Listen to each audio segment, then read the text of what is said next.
آپ تشریف لے گئے وہاں سے. تو حضرت موسیٰ ایک دن شام کے وقت دوبارہ آئے بستی میں، لوگ سوئے ہوئے تھے. تو دو آدمی، ایک بنی اسرائیل میں سے اور ایک فرعون کی اپنی قوم میں سے، وہ دونوں آپس میں جھگڑ رہے تھے. لیکن وہ جو حضرت موسیٰ کی بنی اسرائیل کی قوم کا شخص تھا، اس پر وہ قبطی، وہ جو فرعون کے قریبی لوگوں میں سے تھا، وہ ظلم کر رہا تھا اور بوجھ اٹھانے کی بات کر رہا تھا.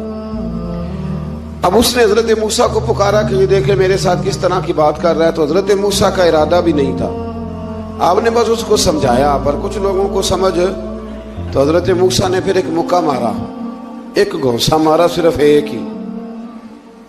یہ کئی تگڑے اور دلیر اس طرح کے بھی ہوتے ہیں کہ گھونسا ایک بھی برداشت نہیں کرتے. وہ ایک مارا، آدمی دھڑام سے زمین پہ گرا اور ماری گیا. حضرت موسیٰ کا ارادہ نہیں تھا لیکن وہ مر گیا. حضرت موسیٰ علیہ السلام نے اس بات پر اپنے رب سے استغفار بھی فرمائی. قرآن کہتا ہے کہ انہوں نے معافی چاہی کہ اللہ میرا ارادہ نہیں تھا. بہرحال اگلے دن نا حضرت موسیٰ دوبارہ آئے. وہ سنا کرتے تھے نا ہم کہ بیوقوف دوست سے عقل مند دشمن بہتر ہوتا ہے. وہ کم از کم دشمنی تو عقل مندی سے کرتا ہے نا، لیکن جو بیوقوف دوست ہو بیوقوفی. حضرت موسیٰ دوبارہ آئے تو وہ بنی اسرائیلی اگلے دن کسی اور سے جھگڑا کر رہا تھا. پھر اس نے مدد کے لیے پکارا تو حضرت موسیٰ کہنے لگے مجھے لگتا یہ ہے کہ تیری عادت ہے، تو خود بڑا جھگڑالو ہے، تو نے روز نیا جھگڑا شروع کیا ہوتا ہے. حضرت موسیٰ جب اس کی طرف بڑھے نہ ڈانٹنے کے لیے تو اس نے شور کرنا شروع کر دیا. کہنے لگتا ہے جس طرح آپ نے اسے کل قتل کیا تھا مجھے بھی قتل ہی کریں گے. یہ انسانوں کا مزاج ہے کہ آپ جب تک کسی کے طبیعت کے مطابق چلیں گے وہ راضی رہتا ہے، اور ذرا آپ اس کی طبیعت سے ہٹتے ہیں تو وہ شور کرتا ہے. اس نے کہا جی آپ مجھے بھی لگتا ہے ماریں گے. حضرت موسیٰ کلیم اللہ علیہ نبینا علیہ السلام کے بارے میں جب اس نے شور کیا تو بات پھر فرعون کے دربار تک گئی. وہ تو پہلے ہی بہانہ تلاش کر رہا تھا. اس نے کہا ڈھونڈو پکڑو اور معاذ اللہ شہید کریں گے. کسی نے آ کے خبر دی کہ آپ یہاں سے ہجرت کر جائیں، اس لیے کہ آپ کے لیے یہاں حالات درست. اور بھائی یہ چھوڑ دیا کریں بات کہ فلاں آدمی کے حق میں فلاں جگہ حالات کیسے خراب ہوئے. تو نبی کریم علیہ السلام مکہ چھوڑ کے کیوں آئے؟ حضرت موسیٰ علیہ السلام نے ہجرت کیوں فرمائی؟ یہ ایک ایسی عجیب بحث ہے جس کو لوگ بلا وجہ چھوڑ دیتے، بلا وجہ چھیڑ دیتے ہیں. اور بالخصوص ایک خاتون نے ایک دفعہ مجھے پیغام دیا تو میں بڑی اس کی بات سن کے مجھے عجیب لگا. وہ کہنے لگی کہ دوسری جگہ میری شادی ہوئی ہے، مجھے طلاق ہو گئی تھی، تو مجھے ایک تانا روز سننے کو ملتا ہے تو اتنی اچھی ہوتی تو وہاں نہ رہ لیتی. بھئی یہ کوئی تانے والی بات ہے؟